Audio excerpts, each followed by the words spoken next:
Good morning. The people's testimony this morning is from a book, The Practice of the Presence of God, which is a collection of the teachings and the writings of Brother Lawrence. Now, Brother Lawrence was a Carmelite friar. The Carmelites was a Catholic organization, a group that practiced contemplative prayer and meditations. The time of business does not, with me, differ from the time of prayer, and the noise and clatter of my kitchen, while several persons are at the same time calling for different things. I possess God in as great tranquility as if I were upon my knees at the Blessed Sacrament. And our words from the tradition, the 12th chapter of Romans, the first and the second verse. This is kind of a long way of saying, let go and let God.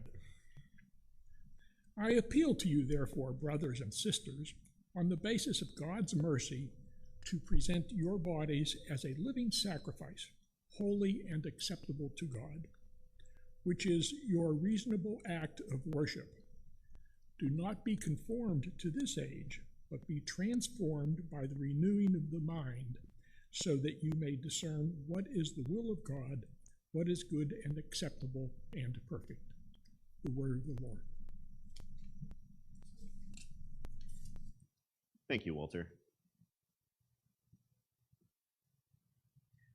When I was 7 years old, I got to move in with my mom and my stepdad. And I really loved my stepdad, still do, he's still alive. And he loved me. But we were new to being family to each other.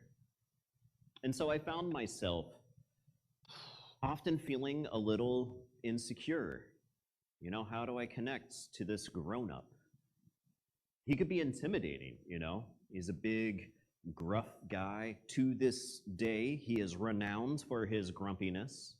My kids, well, Emmy doesn't. She just calls him Grandpa, but Brio calls him Grumpy Grandpa, and it's fitting. He's the Grandpa.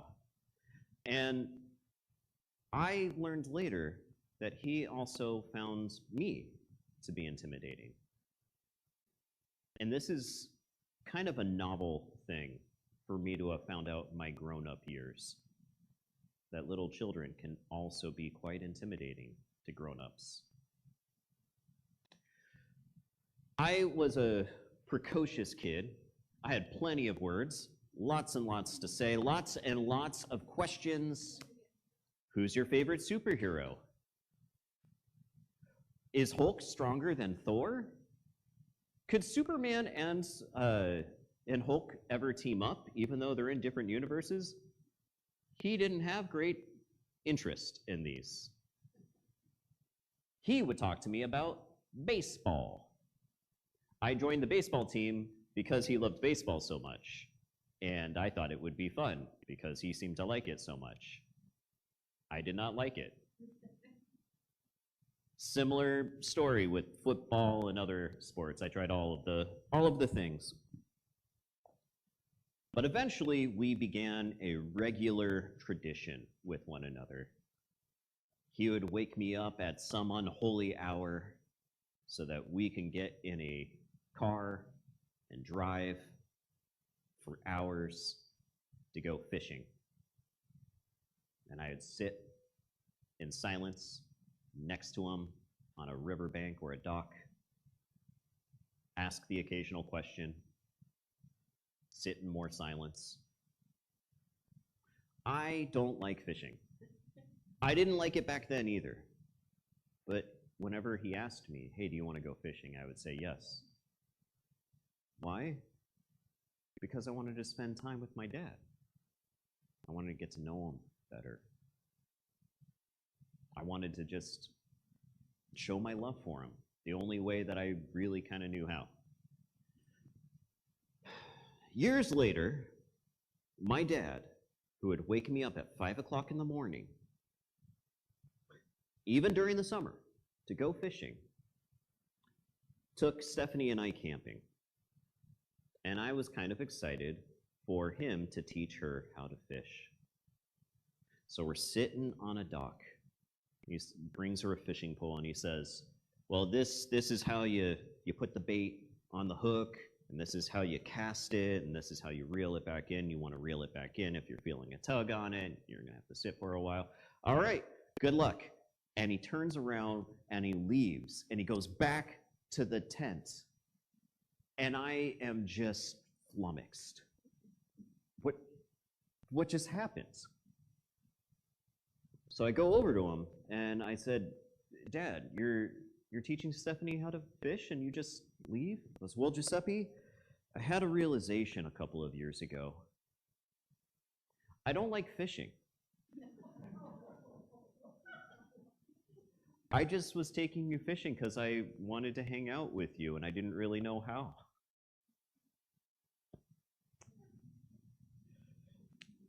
This is similar to how I view worship. Maybe not so much in the not knowing, although I think that's certainly relevant at times, but in the spending quality time piece. In this passage that Walter just read, Paul is talking about life as the worship to God. And to help that make some sense, we have to put on our first century Judaic lens. How did people regularly worship God before the temple was destroyed? Well, if you were in Jerusalem, through the sacrifices of animals, grain, maybe through an act of service, but especially it was known through the sacrifices of these living things. And Paul's saying, well, you guys, you're the sacrifices. But I don't want you to martyr yourselves. Rather, you ought to be living. Life. Life is worship to God. The way I view worship is a little bit more nuanced, I think, than maybe how Paul would look at it. He gets into some explanation of really a healthy, life-giving life as a life given for the sake of God in Romans 12. And I recommend giving it a look. There's some really good, important things in there, like treating one another with kindness and love.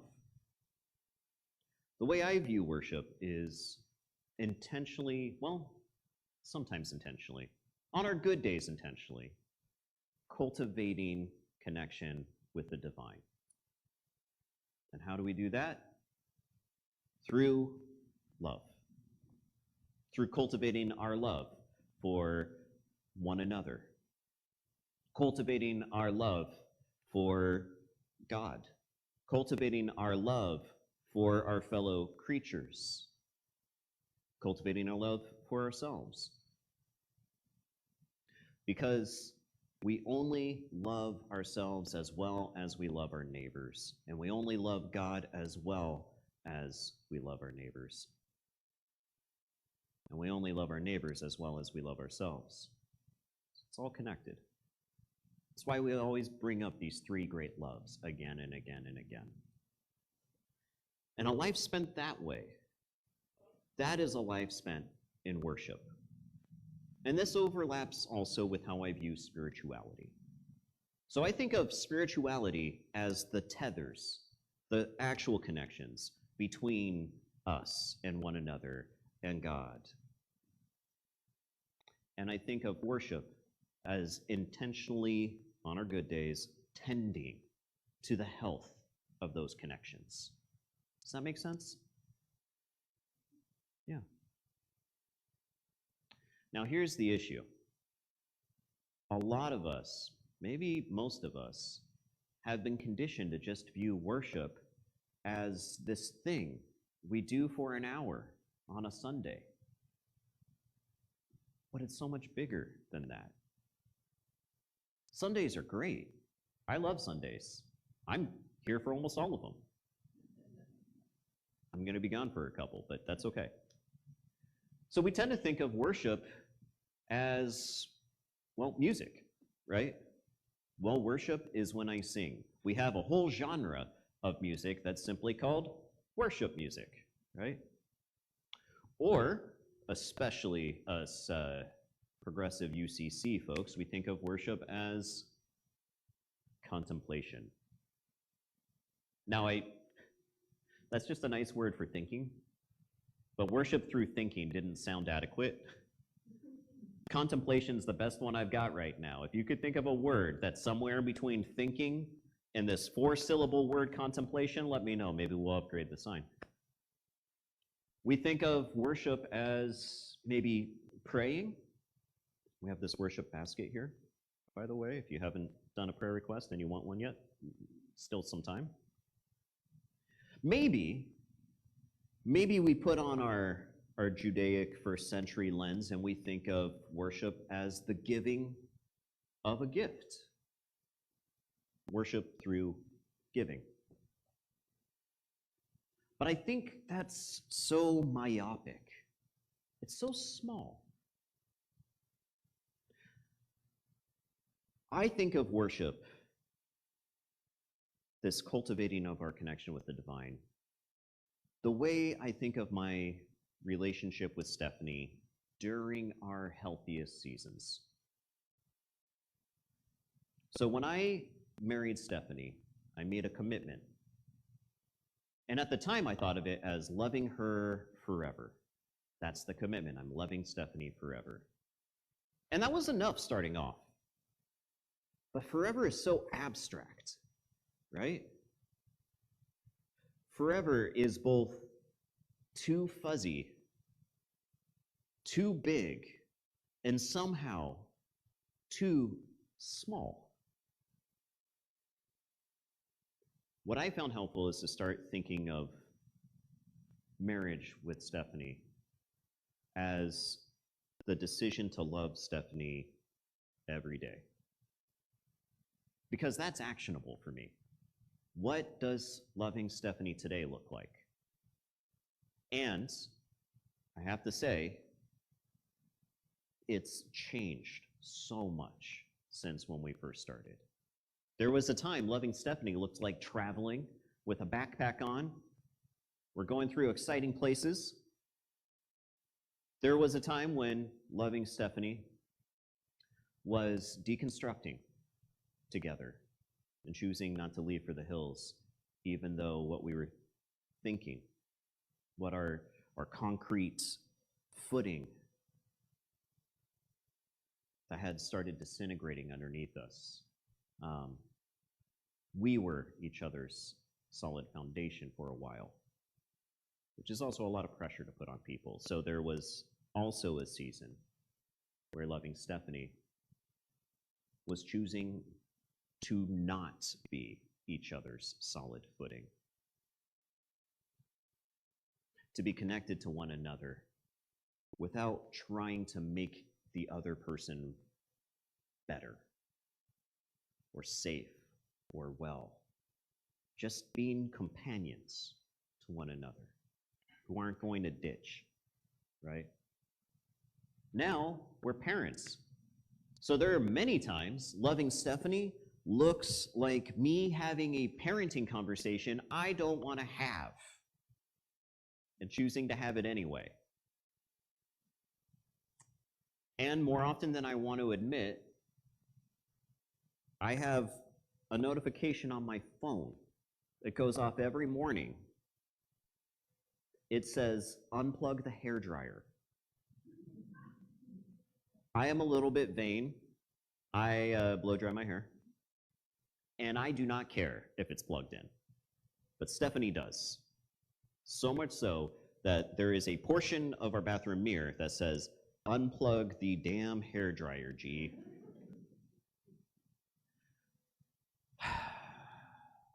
So loving Stephanie every day means making the decision to care about things that I often don't care about. Or cooking a meal. I think of our relationship with God in a similar way. God's always connected to us. I'm not worried about God ditching us. But I think that we are more conducive to life when we're trying to live out our connections to one another and the divine and ourselves. And I do believe that permeates through all of life. So I think that worship in a service on a Sunday through giving and contemplation and music and prayer, I think that's really wonderful. I think that's great. I'm here for it. But I also think of worship as engaging in justice. What are we doing if we're not engaging in justice? I think of it as engaging in service. I think of it as intentionally gathering for community. And notice I'm not saying church. We have connect groups, by the way. They're every Wednesday. We have 2 of them. I love them so much. But I just urge us to consider plugging into community wherever we are blessed enough to find it in healthy and life-giving ways. I think of worship as something we do through art and through play, especially our kids. How do children, especially young children, know that they are loved and safe and welcome? Through play, often. Now, this is not an extensive, exhaustive list. These are just a few things. But they are things that I think need to be more prominent than they are.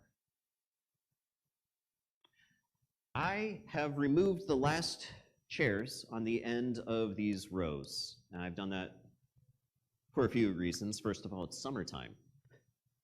A lot of us are gone. We don't need all these chairs. Second, it makes it easier to wander around and check out some of these stations that are put up. If you have a prayer you want to give, come and put it in the basket, and we will share that prayer together. But I also invite you to consider how you can engage in community or in service or in justice. By the way, it's a little blank. I think we could fill that up with some stuff, don't you? Yeah. I think we could do that through play. Some of you all need to have a play date with one another. Maybe get that on the calendar. I think we could do that through arts. If I'm sitting out here with all of you listening to me, I listen a lot better if I'm doodling. I've got like the shaky leg syndrome thing. I'm paying attention, I really am, but I got to get some of that energy out through my fingertips. So we have art back there. And you often are crocheting, right? Crocheting or knitting? Oh no. And do you knit or crochet? You do both. Sometimes I see you back there working on a project. I love that so much. So I have an invitation right now, just for a couple of minutes. If you are able, why don't you get up? Walk around, look at these things that are around us. Maybe get your handy-dandy notebook out, your camera, and take a picture of some things that maybe you're interested in doing. Or put a note in your phone. You know, the justice needs change all the time. We had a lot of wonderful success with our asylum-seeking neighbors. That's really great. But I know that there's a need for this. I'm going to come back and put that up there on that board. Some of you are on the restorative justice team. It'd be really great to have some info on there, right? Well, you could print that off. You could put that on there. So let's rise, start wandering around, and when you hear the music start up again, Go ahead and take a seat. Speaking of music, Dan, you can start getting set up whenever you're ready. Yeah.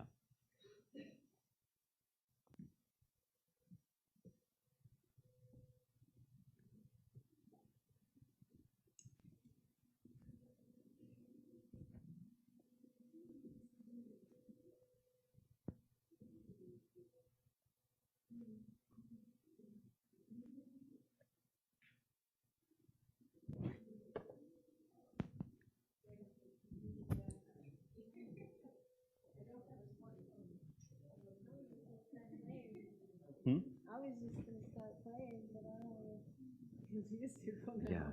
Yeah, that's why I came over. Thank you. That wasn't clear.